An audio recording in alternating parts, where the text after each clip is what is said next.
Good evening, Rockets fans. We have a great thing that we were going to talk about today. Um, the Thunder and the Rockets have a newfound rivalry, right?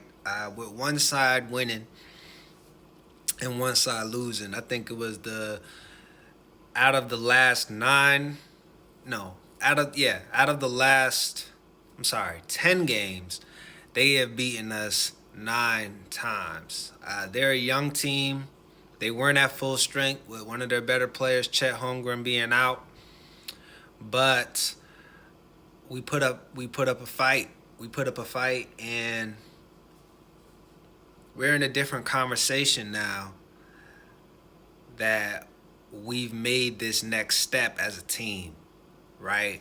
So we're in a conversation with the young, up and coming, star-studded young guys versus being in a lottery each and every night. So y'all got nothing to hang y'all's head about.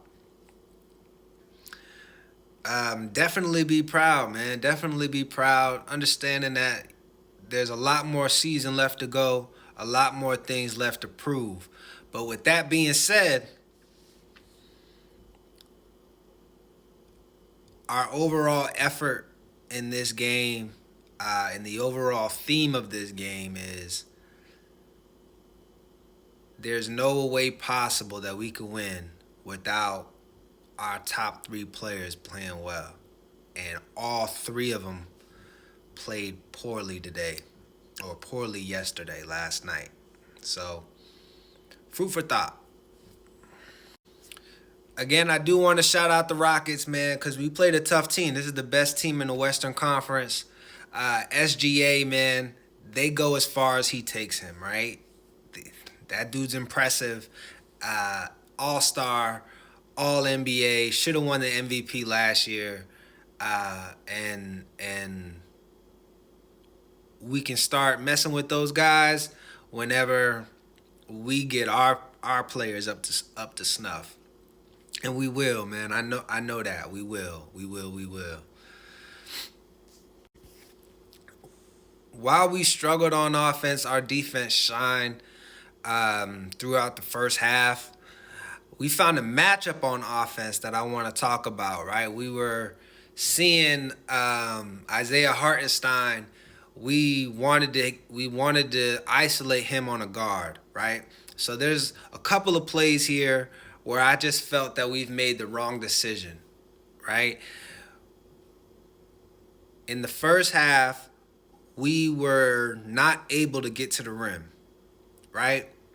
Not able to get to the rim. He made a conscious effort of sinking back and making sure that he took away the layup. And then later on throughout the game, he made a conscious effort of giving the contest on that three pointer that we were putting up, because we started making them, right. Dylan Brooks, he was making them. Tari Eason was making them. Amen Thompson, I even saw him make one. Jabari was making some earlier. But yeah, he started to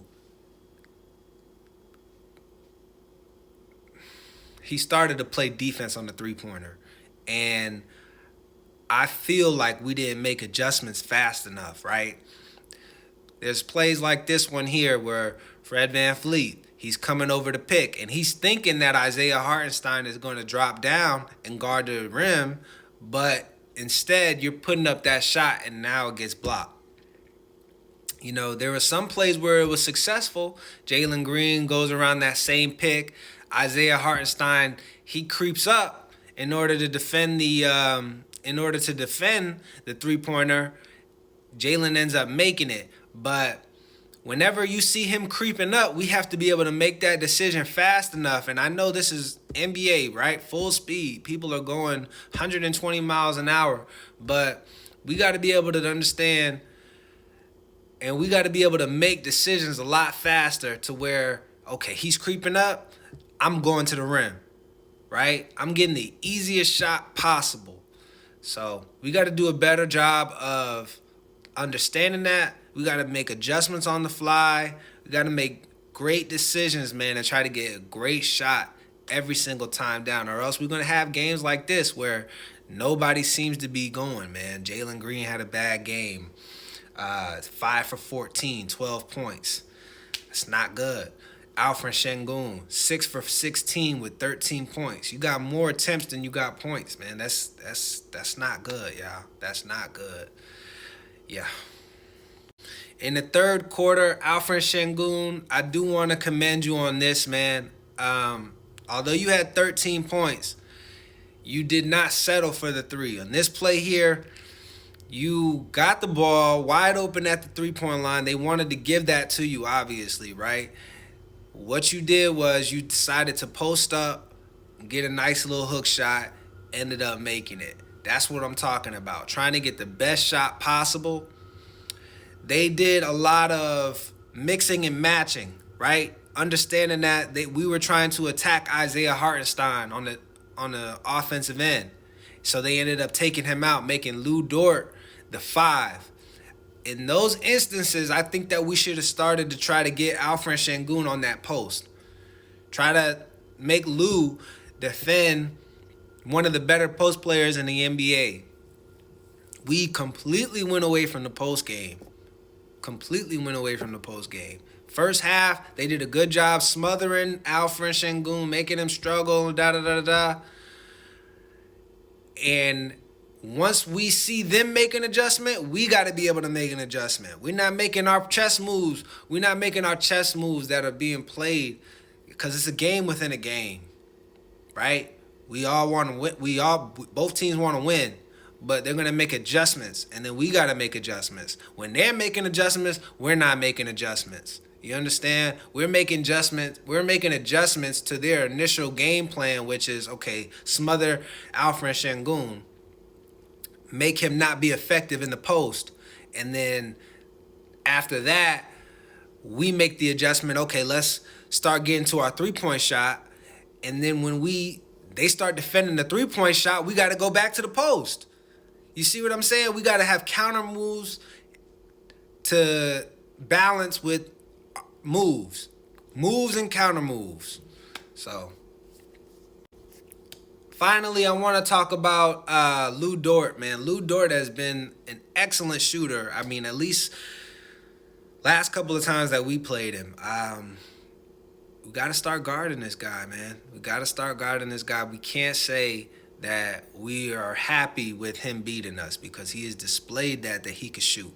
He's gotten to be a better shooter. So you got to give credit where credit's due, man. That dude beat us with that three-point shot, man. He beat us. What's for the birds, man, is our screen setting. We should be setting stronger screens, man, to where Jalen Green is able to get to the rim and is able to go around that screen and being able to make a decision on the fly. They were able to go over the screen and still be able to defend. We're not setting strong screens. And also, we were getting a lot of offensive fouls when it comes to the screens. The screen setting was not up to par, man. Player of the game, Dillon Brooks. Playing with confidence, shooting with confidence, and making them with confidence, man. Shout out to Tari Eason as well. Playing defense hard, man. Terra Twins, they had a great game. And Dillon Brooks as well, man. So shout out to them. Rockets, man. Next game that we play, man, we got to come out with a different level of, a new energized level of focus, man. Yeah. Next game, we play a struggling team in the Pelicans. Let's try to get a win. Even though this is a divisional game, let's try our best to get a win, y'all. Peace. I'm famous. Ooh, I'm famous.